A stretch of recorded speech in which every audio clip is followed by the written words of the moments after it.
आणि या आंदोलकांनी हिंसाचार करू नये असं मुख्यमंत्र्यांनी आवाहन केलं। शेतकऱ्यांना नुकसान भरपाई मिळणे ही प्राथमिकता असल्याचं फडणवीसांनी म्हटलंय। तर जाळपोळ करू नये, हिंसाचार करू नये असं आवाहन मुख्यमंत्र्यांनी केलंय। यासोबत आता काल आपण बघितलं असेल तर खूप मोठ्या प्रमाणात लोकांनाही त्रास झालेला आहे। रस्ते अडवल्यामुळे पेशंट्सचं खूप मोठी ओरड आपल्याला पाहायला मिळाली। अनेक लोकांनी सोशल मीडियात पोस्ट केलेलं आहे की कशा प्रकारे त्यांच्या पेशंट्सला वगैरे त्या ठिकाणी त्रास झालेला आहे। त्यामुळे माझं आव्हान आहे की त्यांनी चर्चा करावी, अशा प्रकारचं डिस्ट्रप्शन करू नये, लोकांना त्रास होईल अशा प्रकारच्या गोष्टी त्या ठिकाणी करू नये।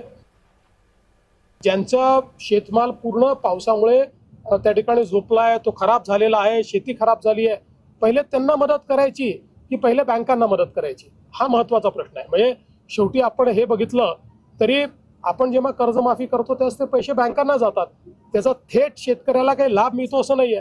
त्यामुळे आज पहिल्यांदा शेतकऱ्याच्या खात्यावर पैसे दिले पाहिजेत, नंतर आम्ही कधीच कर्जमाफी करणार नाही अशी भूमिका घेतलीच नाहीये। तर मुख्यमंत्र्यांनी बच्चू कडूंना फोन केला। आमदार आशिष जयस्वाल बच्चू कडूंना भेटणार आहे।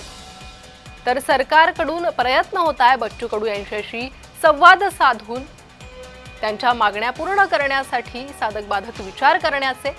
मात्र दुसरीकडे आंदोलक आक्रमक होताना पाहायला मिळतात।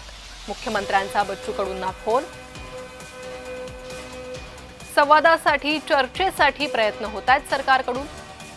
बच्चू कडूंच्या मागण्यांसंदर्भातही विचार केला जाईल। शेतकरी ही प्राथमिकताच असल्याचं मुख्यमंत्र्यांनी म्हटलेलं आहे।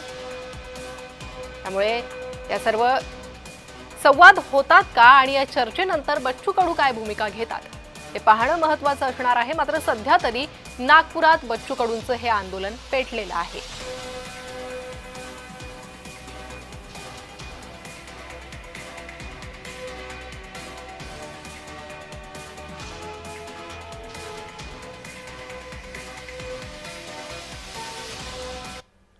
दुसरीकडे